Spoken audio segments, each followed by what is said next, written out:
Hi guys, welcome back. So following England's 2-1 win on their tour of Australia, I'm going to pick what I think is their best 23 right now, assuming everyone's fit.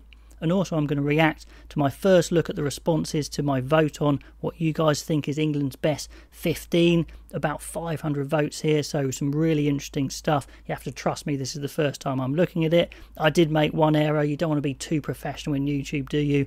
I only let you vote for one winger. That is my bad. We'll take the top two results. I know it's not perfect, but it's the best we can do. So let's see how we go. And I thought you were going to score. Ask a better question, you get a better answer.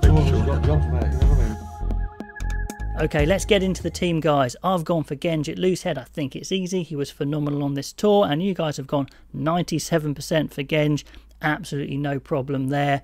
On the bench, I'd gone for Marler still over Mako. I thought Mako was okay, but didn't really make a huge impact, I thought. Into hooker, George had a really strong set-piece tour, I thought, and 69.6% of you agree. So, yeah, we agree on the starter, Cowan Dickey, the finisher. We haven't really seen enough of anyone else yet to really make a change on those two. Tight head prop. Now, Will Stewart, I think, has the starting spot at the moment. Even though Sinclair kind of is the incumbent, he hasn't been on form for a while. He needs to get his back sorted, etc. But if Sinclair comes back fit, that's two really good tight heads, and I think the impact that Sinclair could bring off the bench at the moment, that looks like the way round to me. But you guys have gone 78.5% Sinclair if he's back fit, and only 14.4% Stewart. So you disagree with me there. Let me know in the comments why, or if you do agree. That's an interesting one. I wouldn't be too fussed either way, but I think at the moment Stewart has the shirt after that tour. Second rows, I actually got the vote correct here. You could pick two. So the two I've gone for are Itoje and Hill. I know there's been plenty of comments on Hill being a bit too nasty, a bit too niggly, and I understand that, but I think they are two very good second rows. They actually complement each other quite well. And we've got here 96%, 97% if you picked Itoje, so that's pretty clear. And the second highest there with 53.5 is Johnny Hill. Plenty of you still wanting Laws to play second row, and I think he still is England's third best second row, but I think he is really a blindside now who can play second row. That's where he plays for Northampton, so I go for that. And then we've got Chesham and Launchbury still there as well. Interesting to see what happens when Launchbury comes back. At blindside, Courtney Laws once again had a great tour. He's been playing so well for the last couple of years. And he's the captain. You know, he's that blindside that can play lock. You guys have gone, yeah, 63.7% Courtney Laws. Next coming in, Tom Curry. I'm guessing those are the people that want to play someone like Underhill at open side, and everyone else just getting a few votes, to be honest. So Laws and Curry, the only two contenders there. Open side, I've gone for Curry, but Underhill is a great player. I think Willis is going to be really good as well. So I think there's three really good sevens for England. You guys have gone Tom Curry as well, then Underhill, and a few votes for everyone else. Earl as well, getting a few votes as well. Willis 6.7, Earl 6.7. So yeah, Earl was pretty unlucky not to tour, but some really good options at 7 probably blocked him out there. At number 8, for me, I still think it's Dombrandt. I think he offers a bit more. Billy really carried hard.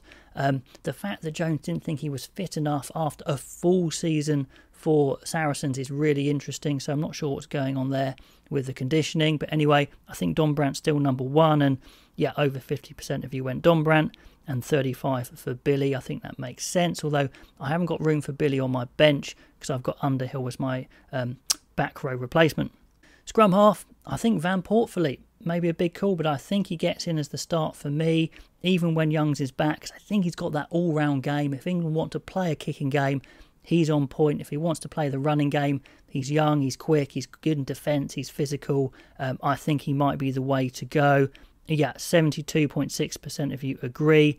And then Kerr at 9%, and then a few votes for everyone else. Fly half, very, very interesting.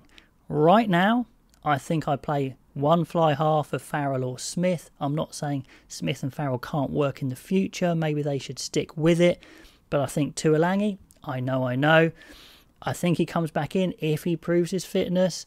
maybe we should move on, but I'm just assuming everyone's fit and they're going to stay fit for this one here. But if you say, you can't bet on Tuilagi, I completely understand, but I'm making the assumption that he is fit. I think at 13, I think Slade comes back in. I think Marchant is close, but I think Tuilagi and Slade are still your two best centres if fully fit. And then if I'm playing one of Smith or Farrell with that combo, I think right now you play Farrell. So that's why Farrell is my 10 right now.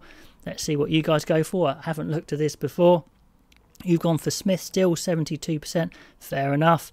Farrell was 16.2. And Ford still in there with 11%. Yep, Ford is going to come back from injury. He's certainly someone who could come back into the mix. Really interesting how that midfield will go.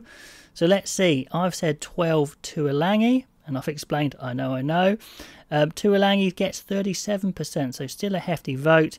Then Farrell at 50%. So it looks like the majority of people still going for Smith and Farrell, and I'm not saying that's not going to work in the future. I'm just saying right now, from what we know, from the evidence we have seen so far, I think it's Farrell, Tuilagi, Slade. Outside centre, I've explained my reasoning there. About a third have gone for Tuilagi, a third for Slade and a third for Marchant. I think that's fair enough, and it depends what sort of combinations you play around with. No one else really getting a look in.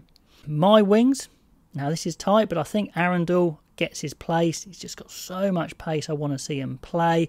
Interesting to see what happens when Watson and May are fully fit, that's for sure. But Arundel and Freeman are the guys I see at the moment. But Ollie Hassel-Collins, liner, I think, in that Freeman role could be pretty interesting as well. But Arundel and Freeman, I think at the moment, are my two picks. But it's very, very close. And if you look at the graph here, that is reflected here. We've got Arundel with 26%, the highest vote. Watson, yeah, could absolutely come back into it, 23%, 24%. Noel still there. I had Noel on the bench as my utility.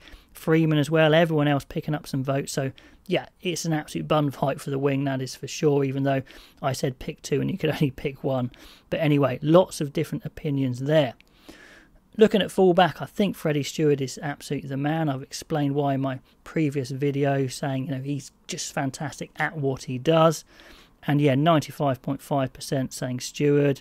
Daly sneaking in with a couple of votes, but really nothing doing. So that's my team. On the bench there, Cowan-Dickie, Marler, Sinclair. Chesham, I think that's quite a big call as my guy coming on, but I think he's got a lot of potential. Give him another year. Underhill is a fantastic 7. Then you'd have Curry, who can cover all the other positions as well. Quirk there as my impact 9, maybe a bit left field. We haven't seen a lot of evidence, I guess.